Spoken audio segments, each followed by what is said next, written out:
Bonjour, je m'appelle Jean-Jacques Nantel.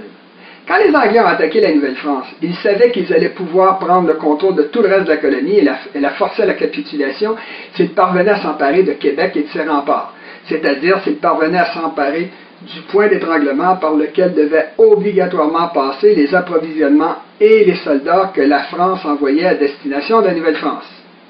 Quand, à la suite du traité de Paris, la conquête du Canada s'est révélée définitive, les Anglais se sont dépêchés à l'organiser pour en tirer le maximum de profit le plus longtemps possible. Comme je l'ai expliqué ailleurs, ils ont commencé par expulser vers la France nos classes supérieures, de façon à pouvoir ensuite exploiter le reste de la population au maximum. Dès le départ, les Anglais les plus décents qui habitaient au Québec se sont montrés inconfortables avec le traitement réservé aux Québécois. Ils étaient tiraillés entre leur intérêt qui leur commandait de voler la population à tour de bras et leur conscience qui leur disait que c'était mal. En général, les êtres humains détestent les gens à qui ils font du mal, et pour se venger du sentiment de culpabilité qu'ils ressentent, ils leur en font encore plus. Dans l'histoire, c'est souvent arrivé que des vainqueurs dégradent et appauvrissent artificiellement des vaincus jusqu'à les faire tomber dans une misère noire. Et quand c'était fait, les vainqueurs se mettaient à mépriser les vaincus en disant que eux ne toléreraient jamais de vivre dans de pareilles conditions et qu'un peuple qui l'acceptait méritait ce qui lui arrivait. Depuis la conquête, les Anglais cherchent à faire oublier que le moment précis où le peuple québécois est devenu un peuple de pauvres et d'ignorants, c'est 1763, l'année où ils ont expulsé nos élites pour prendre leur place. C'est parce qu'ils nous ont alors obligés à devenir un peuple de cultivateurs que l'Église catholique a pu prendre le contrôle de notre société. C'est à cause d'eux que le Québec est devenu priest-ridden province, comme ils le disent avec dédain, c'est-à-dire une province dirigée par des curés. Le mépris de conquérants des Anglais a été parfaitement exprimé par Lord Durham, qui dans son fameux rapport trouvait très spirituel de dire qu'au niveau des emplois les plus pénibles et les moins bien payés, les Québécois défendaient très bien leur territoire contre l'invasion des Anglais. Il trouvait ça très drôle. Ce mépris de conquérants, qui justifiait tous les vols, avait surtout l'avantage d'inculquer aux Québécois un sentiment d'infériorité. Pour les Anglais, c'était d'autant plus important de faire perdre confiance aux Québécois qu'ils réalisaient que même sans la protection d'un État constitué, ils représentaient un peuple indestructible et qu'ils promettaient de demeurer une menace perpétuelle le long d'un des principaux points d'étranglement de l'Empire britannique, c'est-à-dire la ville de Québec. Quand, au début du 20e siècle, le peuple anglais est rentré en décadence et que son empire a volé en éclats, le mépris des conquérants anglais s'est simplement transporté au Canada anglais. De nos jours, les vantardises du Canada anglais ont pris des proportions tout à fait ridicules. Ils se disent faire partie du G20, les 20 plus grandes puissances du monde, du G8, du G7, qui sont la deuxième plus vaste pays du monde, qui sont le meilleur pays du monde. Si leur tête continue à enfler comme ça, ils vont finir par éclater, comme la grenouille de la fable de Jean de La Fontaine. Bien sûr, le Canada, c'est le deuxième plus vaste pays du monde, et le Québec, c'est le 16e plus vaste pays du monde, alors qu'il y a seulement 200 pays sur la planète. Mais tout ça, c'est de la glace. La vaste majorité du territoire est inhabitable et va rester inhabitée exactement comme c'est arrivé avec la Sibérie, l'immense Sibérie, qui est restée vide pendant des millénaires, alors qu'au sud, il y avait des centaines de millions de Chinois. La raison, c'est que la Sibérie comme le Canada sont des pays beaucoup trop froids pour attirer beaucoup de population. Les prétentions du Canada anglais, qui font bien rire des peuples comme les Norvégiens ou les Suisses, ont surtout servi à entretenir le sentiment d'infériorité des Québécois.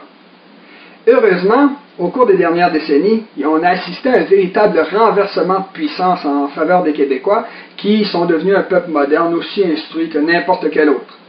Quand ils ont vu ça, les Canadiens anglais ont cherché à prolonger le plus possible leur domination en changeant de tactique et en commençant à faire ce qu'ils appellent eux-mêmes du Québec bashing. Le Québec bashing, ça consiste à présenter tout ce que font les Québécois dans la lumière la plus défavorable possible, de façon, entre autres, à leur inculquer un sentiment de culpabilité. Un des trucs du Canada anglais, c'est de s'assimiler nos bons coups et de nous faire supporter la responsabilité de leurs propres crimes.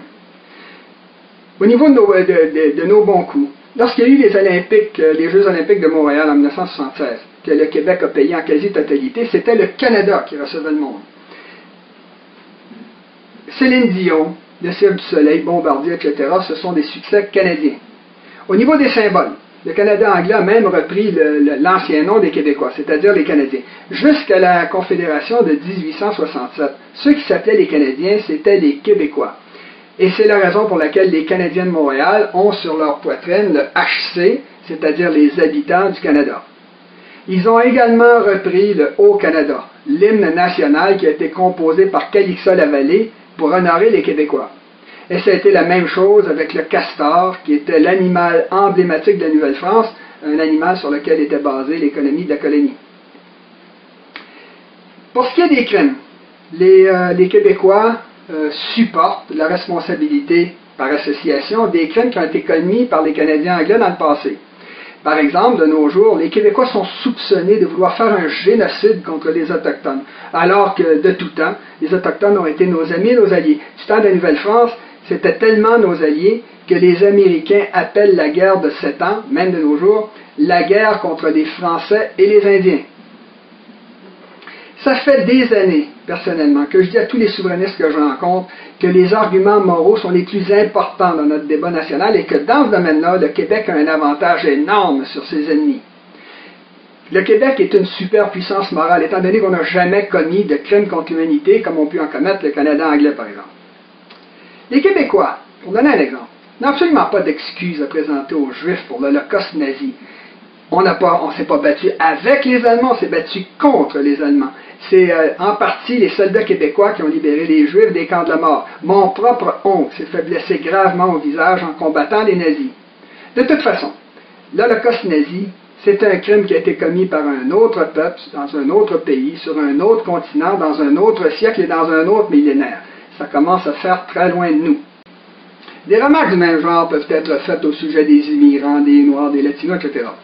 On a fait avaler aux Québécois qu'il était normal que des institutions comme les commissions scolaires au Québec, la Ville de Montréal ou la Société de transport de Montréal se soient donné des politiques d'emploi racistes contre les Blancs. Si vous êtes un Québécois de souche, que vous allez demander un emploi à ces institutions-là, vous allez vous faire répondre que vous devez attendre un bout de temps sur le chômage parce qu'ils ont décidé de faire passer devant vous 10% de Noirs, 10% d'Asiatiques, 10% de Latinos. Dit comme ça. Autrement dit, la compétence passe après la race de la personne. Il s'agit bel et bien ici d'un beau racisme pur à 24 carats. Il y a un Africain qui m'a dit un jour qu'au Québec, ce genre de quota était nécessaire pour faire un certain rattrapage. Un rattrapage de quoi? Quel est le crime que les Québécois doivent réparer au Québec? Quand est-ce qu'on a été en Asie, en Afrique ou en Amérique du Sud pour voler ou martyriser les populations? On n'a jamais fait de mal à ces gens-là. On ne leur doit pas d'excuses, de quotas ou de rattrapage. En fait, c'est plutôt l'inverse.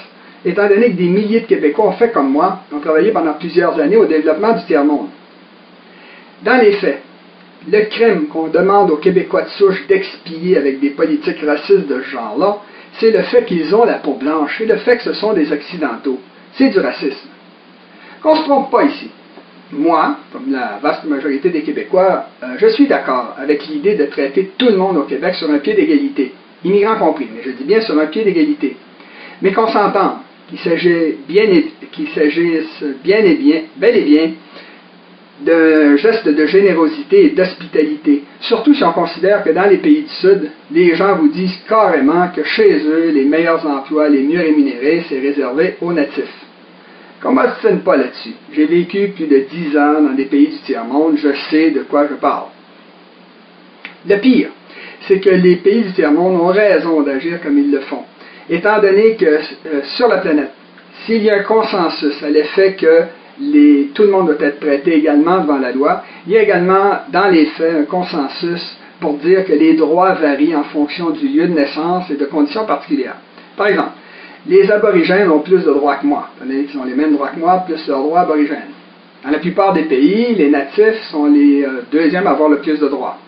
C'est suivi par les immigrants qui ont obtenu la nationalité, puis par après, les immigrants récents qui n'ont pas la nationalité, qui peuvent toujours être expulsés du pays s'ils commettent des crimes.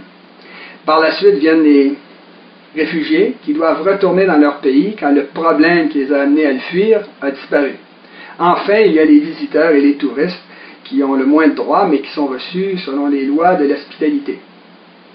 Dans tous les cas, les politiques racistes, anti-blanches et anti-québécoises telles qui sont pratiquées au Québec sont immorales. C'est un crime. En fait, c'est beaucoup plus qu'un crime. C'est une sottise à l'état pur.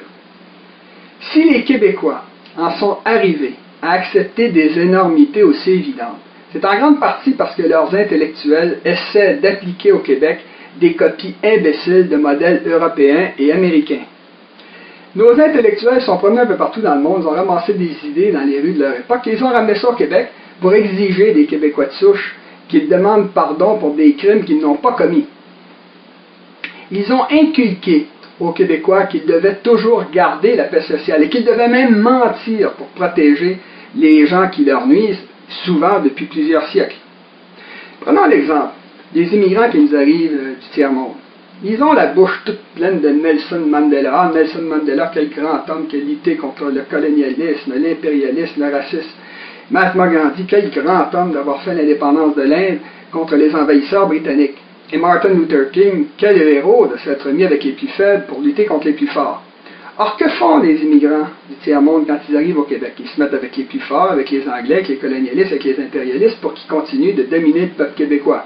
Alors qu'ils savent très bien que la minorité anglaise au Québec est beaucoup plus riche que la majorité française. Autrement dit, les immigrants font l'inverse de ce qu'ils disent eux-mêmes être le bien. Or, faire l'inverse de ce qu'on dit soi-même être le bien, ça c'est pas mal. Mais c'est un crime abominable de faire ce qu'a fait Jacques Parizeau le soir du référendum de 1995 quand il a dit la pure et simple vérité sur les votes des communautés ethniques.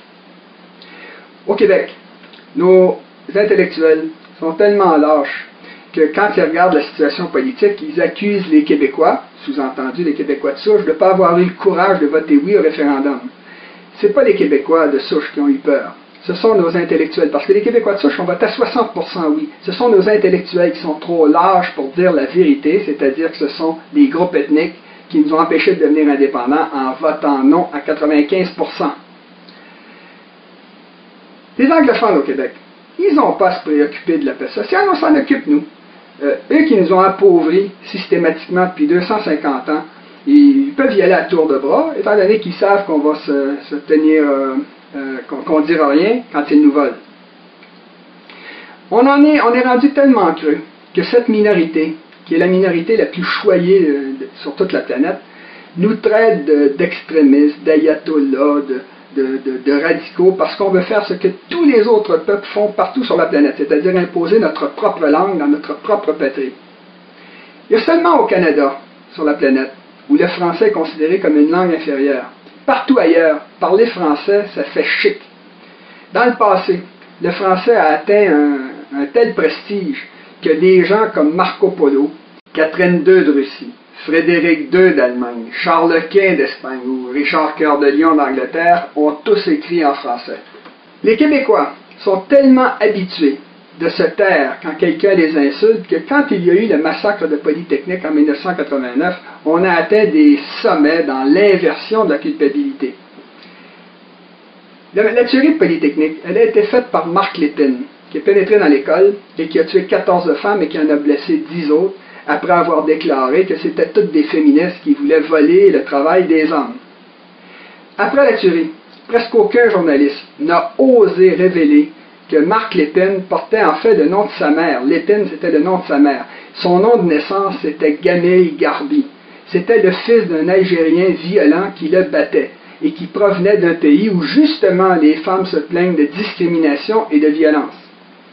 Comme aucun journaliste n'a osé dire la vérité sur Marc Lépine, tout le monde croit, parce qu'ils avaient peur de passer pour de gros méchants racistes, de nos jours, tout le monde croit que c'est un salaud de Québécois de souche qui a été massacré des femmes. Il faut dire que cette fable servait bien certains groupes de pression, par exemple les féministes radicales qui s'en sont servis depuis ce temps-là pour faire reculer les hommes au Québec, c'est-à-dire essentiellement les Québécois de souche. Le pire, c'est que au Canada anglais, une journaliste du Globe and Mail a pris argument de la tuerie de Polytechnique pour dire que les fusillades de Polytechnique, du Collège Dawson et de l'Université Concordia, dont aucune n'avait été faite par un Québécois de souche, étaient quand même de la faute des Québécois de souche, étant donné que les minorités au Québec se sentiraient aliénées dans la majorité francophone. Alors comme ça, les anglophones du Québec, qui reçoivent 3 ou 4 fois plus d'argent que ce que leur proportion dans la population mériterait, n'en reçoivent pas assez. On aurait dû leur en donner encore plus pour qu'ils ne tuent pas les gens. Le pire, c'est que Marc Lépine n'était même pas un étudiant de Polytechnique. Tous ceux qui ont étudié à Polytechnique, dont moi, qui étais là quelques années avant la tuerie, on peut témoigner du fait que les filles étaient parfaitement intégrées au corps étudiant. En fait, elles étaient même utiles, étant donné qu'elles étaient de meilleures étudiantes que les gars. Quand je devais copier des notes, parce que j'avais manqué un cours, je demandais toujours à une fille, parce que ses notes étaient beaucoup plus belles et mieux faites que celles des étudiants. Un autre bel exemple d'insulte raciste et fausse que le Canada anglais nous lance au visage depuis plusieurs décennies, c'est celle qui veut que les Québécois soient des lâches parce qu'au plébiscite sur la conscription de 1942, ils ont voté non à 71%. Or, c'est exactement l'inverse de la vérité. Étant donné que le Québec a été une des premières provinces à remplir son quota de volontaires pour l'armée canadienne. La conscription n'était pas nécessaire au Québec, étant donné qu'il y avait assez de braves pour s'enrôler. Elle était par contre essentielle au Canada anglais pour obliger ces lâches à aller se battre. Notons que si les Québécois ont voté non au plébiscite sur la conscription, c'est parce que lors de l'élection précédente, le premier ministre Mackenzie King, qui voulait se faire élire, avait promis aux Québécois qu'il ne leur imposerait pas la conscription. Une promesse dont il s'est débarrassé une fois élu en demandant à tout le Canada de le libérer de la promesse faite au seul Québec. Encore une cochonnerie, encore une insulte. Dans la prochaine vidéo, qui va parler du même sujet, j'ai tellement de matériel, on va voir que l'habitude d'injurier les Québécois est tellement enracinée qu'au Québec, elle a fini par se matérialiser dans des objets comme des statues ou des noms de rue. Comme d'habitude, je vais avoir besoin de votre aide pour diffuser la présente vidéo. J'ai pris la peine de la faire, j'espère que vous allez m'aider à la diffuser. Ne manquez pas la prochaine vidéo, vous allez voir, elle va être très intéressante. À la prochaine.